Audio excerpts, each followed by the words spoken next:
नमस्कार दोस्तों, स्वागत है आपका हिंदी नॉलेज शो में। तो दोस्तों, जब एक हाथी शांत होता है ना, तो हर कोई ऐरा गैरा आकर उसे चिढ़ा जाता है, उसका मजाक उड़ाता है, उसे परेशान करता है। लेकिन जब उसी हाथी का माथा घूमता है ना, उसके बाद वो ये नहीं देखता उसके सामने है क्या, बस पलट कर रख देता है। चाहे वो इंसान हो, कोई बड़ा वाहन हो या फिर जंगल का कोई बड़ा पेड़ हो, सब कुछ उखाड़ कर फेंक देता है।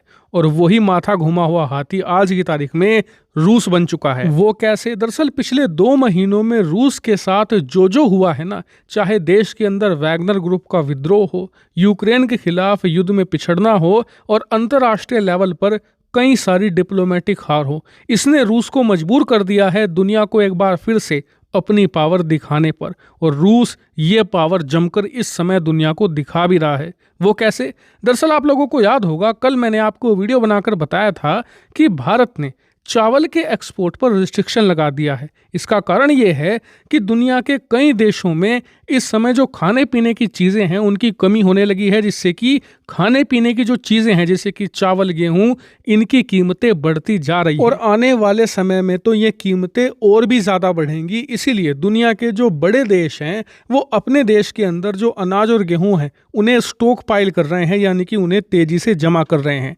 इसी में एक देश का नाम आता है चीन, जो दुनिया का दूसरा सबसे बड़ा आबादी वाला देश है। लेकिन आप जानकर हैरान होंगे कि चीन दुनिया का सबसे ज्यादा गेहूं पैदा करने वाला देश है और सबसे ज्यादा चावल भी चीन के अंदर ही पैदा किए जाते हैं। लेकिन इसके बावजूद आज की तारीख में चीन दुनिया के हर एक उस देश से जहां पर गेहूं और चावल पैदा किया जाता है, इन दोनों ही चीज़ों को आयात कर रहा है। मतलब गेहूं चावल दुनिया के दूसरे देशों से खरीदकर अपने देश में ला रहा है। और इसका कारण ये है कि पिछले 2 सालों से चीन में फसलें बर्बाद हो रही हैं, क्योंकि कहीं सूखा पड़ रहा है तो कहीं क्लाइमेट चेंज की वजह से इतनी बारिश होती है कि बाढ़ आती है और 1 हफ्ते की बाढ़ में पूरी फसल बर्बाद हो जाती है, जिस वजह से चीन में लगातार इनकी पैदावार कम होती जा रही है, क्योंकि फसल ही बर्बाद हो जाती है। इसीलिए चीन भारी मात्रा में गेहूं और चावल दूसरे देशों से खरीद रहा है। तो अब होता क्या है कि अब से कुछ हफ्ते पहले चीन ने इसी गेहूं खरीदने की कड़ी में यूक्रेन को एक बड़ा ऑर्डर दिया गेहूं का। ये लगभग 60,000 टन गेहूं खरीदने का ऑर्डर था और यूक्रेन इसे शिप करने जा रहा था। ऑलमोस्ट सारी तैयारी हो चुकी थी, लेकिन 2-3 दिन पहले ही ये गेहूं ओडेसा के जिस वेयर हाउस में रखा गया था उस पर रूस ने भारी बमबारी कर दी और चीन का जो 60,000 टन गेहूं था वो एक झटके में बर्बाद हो गया। और सबसे महत्वपूर्ण बात, चीन के हाथ से गेहूं भी गया और उसने इसके लिए यूक्रेन को पेमेंट भी कर दिया था, यानी कि पैसे भी गए, गेहूं भी गया। और आपको बता दूं, चीन को सिर्फ यही नुकसान नहीं हुआ। दरअसल अब से कुछ ही घंटे पहले चीन का एक बहुत बड़ा काउंसलेट था यूक्रेन के अंदर, जिस पर रूस ने भारी बमबारी कर दी और उसे पूरी तरीके से नष्ट कर दिया, जिसमें चीन को बड़ा नुकसान देखने को मिला है। यानी कि पिछले कुछ घंटों के अंदर रूस ने चीन की लंका लगाकर रख दी है। हालांकि रूस का कहना है कि उसने ये जानबूझकर नहीं किया, ये उससे हो गया। दरअसल इस समय रूस भारी भरकम एयर स्ट्राइक कर रहा है। ऑलमोस्ट आधे यूक्रेन के ऊपर उसने मिसाइल की बरसात जारी रखी है। इसी दौर में एक मिसाइल चीन की काउंसलेट पर लैंड हो गई और दूसरी उसके अनाज के भंडार पर, और इसी में उसके ये दोनों नुकसान हो गए।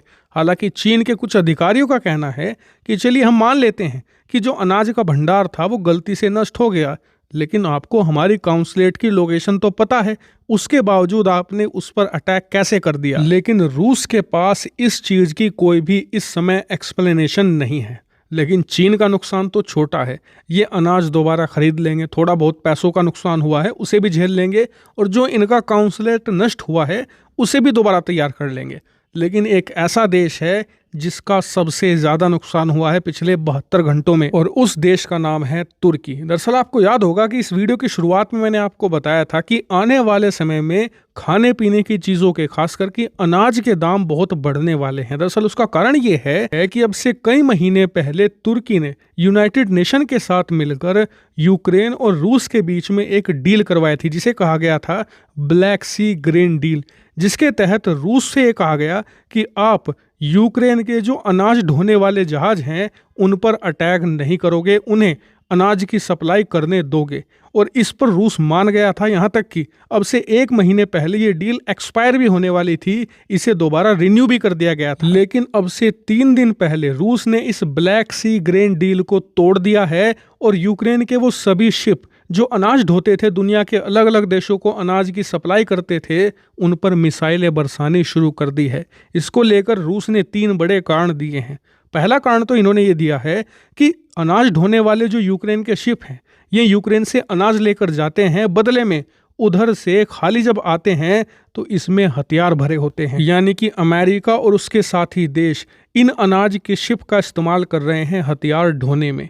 दूसरा बड़ा इल्ज़ाम इनका ये है कि यूक्रेन इससे भारी मात्रा में पैसा कमा रहा है। ये लगातार अनाज बेच रहे हैं पिछले 1 साल से और मोटी कमाई कर रहे हैं, और उस पैसे का इस्तेमाल कर रहे हैं हथियार खरीदने में, और उससे ये भारी मात्रा में तबाही मचाते हैं रूसी सैनिकों के खिलाफ। इसके अलावा तीसरा और सबसे बड़ा आरोप रूस का ये है कि जो तुर्की और पश्चिमी देश है ना, ये रूस पर प्रेशर डलवाकर ब्लैक सी ग्रेन डील के जरिए यूक्रेन का जो अनाज है वो भारी भरकम मात्रा में दुनिया के अलग अलग देशों को एक्सपोर्ट करवा रहे हैं, जिससे कि यूक्रेन के किसानों का मोटा मुनाफा हो रहा है। लेकिन इसके बदले में जो रूस के किसान हैं उसके अनाज को दुनिया भर में एक्सपोर्ट करने की यहाँ पर सहमति नहीं दे रहे हैं, उल्टा उन पर प्रतिबंध लगाए जा रहे हैं, जिससे कि रूस के किसानों को नुकसान हो रहा है। और इसीलिए अब रूस ये कह रहा है कि जब आप हमारा अनाज दुनिया भर में नहीं बिकने दोगे तो हम आपका भी अनाज दुनिया भर में नहीं जाने देंगे, और नुकसान होगा तो दोनों का होगा, फायदा होगा वो भी दोनों का होगा। और इसीलिए अब यूक्रेन का अनाज दुनिया भर में जाना रुक चुका है, जिससे कि दुनिया भर की मार्केट में अनाज लगातार कम हो रहा है और उसकी कीमतें बहुत तेजी से बढ़ती जा रही हैं। और इसीलिए यूनाइटेड नेशन ने अब ये अंदाजा जताया है कि अगर ये डील दोबारा बहाल नहीं होती है ना, तो दुनिया के कई दर्जन देश ऐसे होंगे जहां पर भुखमरी फैलेगी, और इसका सबसे बड़ा नुकसान होगा तुर्की को। जी हाँ, तुर्की पूरी तरीके से अनाज को लेकर यूक्रेन पर डिपेंडेंट है, लेकिन जब से ये डील सस्पेंड हुई है तुर्की के अंदर अनाज खत्म होने का संकट मंडरा रहा है, और अगर ये डील जल्द बहाल नहीं होती तो तुर्की एक बहुत बड़ा डिजास्टर फेस कर सकता है। और इसीलिए आपने देखा होगा कि जब से ये डील कैंसिल हुई है ना, तब से पिछले 3 दिनों से तुर्की के राष्ट्रपति रेसेप तैयब अर्दोगान रूसी प्रशासन से मांग कर रहे हैं कि मेरी एक बार पुतिन से मीटिंग करवा दो किसी तरीके से, क्योंकि ये हर हालत में चाहते हैं कि ये डील बहाल हो, वरना तुर्की इतना बुरा क्राइसिस फेस करेगा जो आज तक उसने नहीं देखा। और अब आप लोग समझ गए होंगे कि मैंने वीडियो की शुरुआत में ये क्यों कहा था कि जब एक हाथी का माथा घूमता है ना, वो कुछ नहीं देखता कि उसके सामने कौन आ रहा है, या तो उसे कुचल देता है या फिर उखाड़कर फेंक देता है। तुर्की और चीन प्राइम एग्जाम्पल हैं, ये दोनों रूस के दोस्त हैं, लेकिन जब रूस का माथा घूमा तो उसने सबसे पहले इन दोनों देशों की ही लंका लगा कर रख दी है। हालांकि इस मामले पर अब भी बड़े अपडेट आएंगे, इसलिए आप चैनल को सब्सक्राइब कर लेना। फिलहाल इस वीडियो में इतना ही। Thank you very much for watching video.